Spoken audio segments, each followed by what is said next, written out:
God is the best explanation of the origin of the universe. We have pretty strong evidence that the universe is not eternal in the past, but had an absolute beginning a finite time ago. In 2003, Arvind Borde, Alan Guth, and Alexander Vilenkin were able to prove that any universe which has on average been in a state of cosmic expansion cannot be infinite in the past, but must have a past space-time boundary. What makes their proof so powerful is that it holds regardless of the physical description of the very early universe. Because we don't yet have a quantum theory of gravity, we can't yet provide a physical description of the first split second of the universe.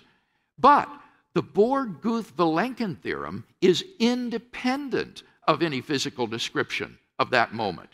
Their theorem implies that the quantum vacuum state, which may have characterized the early universe, cannot be eternal in the past, but must have had an absolute beginning. Even if our universe is just a tiny part of a so-called multiverse composed of many universes, their theorem requires that the multiverse itself must have had an absolute beginning. Of course, highly speculative scenarios such as loop quantum gravity models, string models, even closed time-like curves have been proposed to try to avoid this absolute beginning. These models are fraught with problems, but the bottom line is that none of these models, even if true, succeeds in restoring an eternal past. Last spring, at a conference in Cambridge celebrating the 70th birthday of Stephen Hawking, Vilenkin delivered a paper entitled, "Did the Universe Have a Beginning?" which surveyed current cosmology with respect to that question. He argued, and I quote, "None of these scenarios can actually be past eternal." He concluded, "All the evidence we have says that the universe had a beginning." But then the inevitable question arises. Why did the universe come into being? What brought the universe into existence? There must have been a transcendent cause which brought the universe into being. We can summarize our argument thus far as follows. 1, the universe began to exist. 2, if the universe began to exist, then the universe has a transcendent cause. 3, therefore, the universe has a transcendent cause. By the very nature of the case, that cause must be a transcendent, immaterial being. Now, there are only two possible things that could fit that description. Either an abstract object, like a number, or an unembodied mind or consciousness. But abstract objects don't stand in causal relations. The number 7, for example, has no effect on anything. Therefore, the cause of the universe is plausibly an unembodied mind or person. And thus we are brought not merely to a transcendent cause of the universe, but to its personal creator. Now, in particular, many of the arguments that Dr. Craig gave tonight, and which he has given repeatedly in the past, rest on the first cause argument, an argument that goes back certainly to St. Thomas Aquinas and probably to Aristotle. And it rests on, of course, the principle of sufficient reason, the principle that everything that exists must have a cause.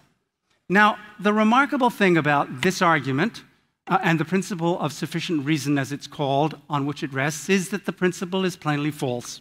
Okay? It's refuted trillions of times every second throughout the universe.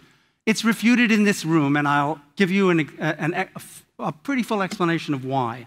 Take 2 uranium-238 atoms, okay, that are absolutely indistinguishable. In a given moment, these 2 indistinguishable atoms, atoms of exactly the same mass and energy state, have the following difference. One produces an alpha particle spontaneously and the other doesn't, and there is no cause whatsoever for that difference. That's what quantum mechanics tells us. Suddenly one emits an alpha particle, and the other doesn't. And there's no cause whatever for that difference between them. Now, you might think that that's not a very important fact of nature, but 1 mole, 1 Avogadro's number of uranium-238 molecules emits 3 million alpha particles a second. And every helium atom on this planet is one of those alpha particles. And the smoke detectors that operate all through this auditorium to protect us from fires, those operate because of the indeterminate, unexplained, completely spontaneous appearance of an alpha particle out of a uranium atom in these systems. For Dr. Craig to insist on the arguments that rest on the claim that every event had a cause that had to have brought it into being is just bluff, right? It's not a principle accepted in physics. And you can't argue from its intuitive attractiveness. As for the origin of the universe, he says, but not everything has a cause. In quantum mechanics, virtual particles come to be without a cause.